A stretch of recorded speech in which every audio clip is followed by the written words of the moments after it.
Hey, Psych230. It's time for our weekly check-in. So it is week 4. We're beginning of week 4. So at the end of this week, 1 week from today, we will be halfway through the class. So probably the biggest thing is in this upcoming week is we have at the end of this week, exam 2. Now, you've probably, again, done problem sets for chapters 6 and 7. And it's where we're taking Z-scores, and you'll saw in chapter 6, we're still using Z-scores for individuals. And then we add in the unit normal table and start thinking about probability and proportions and looking up tails and bodies and so on. Then we shift, do the same thing, but now with sample means.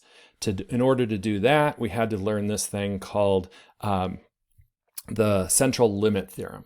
So there was also discussion on that. And so the central limit theorem, just so you know, is not anything that I test on. Like, I'm not going to ask you what it means or any of that. But you do ideally want to understand how it's applied. So to be able to apply it. So it's that idea of taking information from the population and then being able to predict what kind of samples we'll get. That's a big part of chapter 7. It's also going to be a big part of chapter 8. But so my guess is you saw that things start to get a little bit more complex, a little bit more difficult, probably newer for most of you, if not completely new for all of you.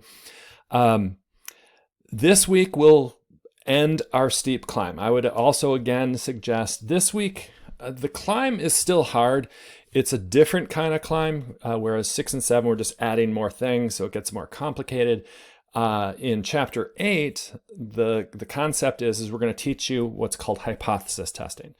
We are now officially, we've been kind of hinting at it as we've gone along, we are now officially at inferential statistics. So we are in chapter 8, are going to use the Z-score as an inferential statistic. We're going to teach you a 4-step process of hypothesis testing. Step 1 is we're going to state hypotheses and set our alpha level. You'll see about that stuff.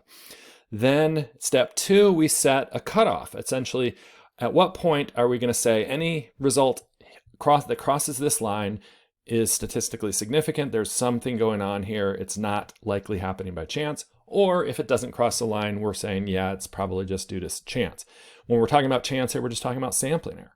So if I had a group that, got psychotherapy and I was trying to see if it reduces depression, if their depression isn't reduced enough, we'd say, oh yeah, they might have lower depression, but that was just probably by chance, just who we sampled. But if there's a big reduction in depression, we can say, oh, you know what? That much of a reduction is unlikely to have happened by chance. So we're going to say that the psychotherapy did it. So we're going to set the cutoff, that line that we need to cross in the second step. Third step, we're actually going to calculate our test statistic. And specifically, it's going to be the Z-score. So with the Z-score, we simply are going to calculate it, and then we're going to see, did the Z-score cross the line? If it did, if it's bigger or cross the line, then we're going to say, yep, statistically significant, there's something going on here. If it doesn't cross the line, then we're going to say not significant, not statistically significant, and we're going to say there was no impact. That is essentially step 3 is where we do the calculation. Step 4 is where we make the decision based on did this number in step 3 cross the line or not. So it's those 4 steps. The whole concept has a lot to do with science and the way we state our hypotheses. There's this thing we call the null hypothesis. There's the alternative hypothesis.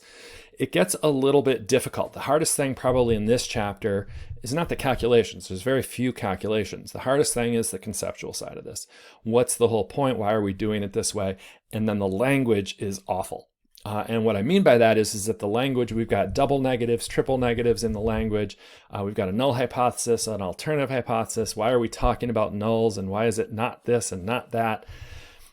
That all goes back to how we are doing science. And I'll just give you a kind of a tip right now. We're doing science, and the way we do it is we try to disprove our hypothesis. So part of science is you have to test your hypotheses. You can't just have them and say, yeah, they're probably true. You have to make a hypothesis, make a prediction, and then see if it comes out the way you predicted. And as we do that, we're actually going to try to disprove it. And as long as we can't disprove anything, then we feel good about our theory or our hypothesis. So that's all feels kind of backwards. So that's probably the hardest thing with this part. So this is the last of that steep climb. What I can tell you is after we learn this, again, exam 2 tends to be a little bit tough for people because there's conceptual stuff. I would definitely be focusing on the multiple choice, some of the conceptual stuff, but there's definitely still some computational stuff, especially from chapter 6 and 7 and using the unit normal table. But other than that, it is more of that conceptual side, which tends to be more of the multiple choice. So there's going to be a lot of questions on the exam that have to do with understanding the hypothesis testing process. What's a type 1 error? What's a type 2 error? What's a null hypothesis? What's an alternative hypothesis? What's a critical region? All of those things you're going to want to be comfortable with. So that's what we're going at this week. You'll notice there's no discussion because we've got exam 2. So I want you to really focus on chapter 8. It's the only chapter we're doing this week. It is enough. And you really want to try to understand it as best you can, because you're going to see after this exam, every chapter from this point on follows the same 4 steps of the hypothesis test. The only difference, for the most part, is in step 3, we'll be doing a different calculation. So right now we've taught you how to do a Z-score. We'll see that that doesn't work for all situations. So then we're going to teach you 3 different versions of a T-statistic. That's the next 3 chapters and exam 3. And then we'll teach you 3 more after that. And that's the ANOVA, the correlation, and the chi-square. All of those 6 remaining test statistics follow the same 4-step process. So you'll get more and more comfortable with the whole process, whereas initially it can be a little bit goofy. So that's basically my weekly update. Is just be ready for exam 2, focus on chapter 8. I will be sending out some videos to go over any of your muddy points from chapters 6 and 7. I'll send those out in the next day or two. I'll look over the muddy points and then I'll answer those and send that out to you. So otherwise, as always, reach out to me if you have any questions. And again, once we get through this week, you're halfway through the class. And it does tend to sort of level off. This is probably the hardest week in a way in the class, just conceptually. This is where a lot of people start to feel a little bit lost. That is normal. Just try to keep pushing through it and do your best to try to understand it as well as you can. All right, good luck.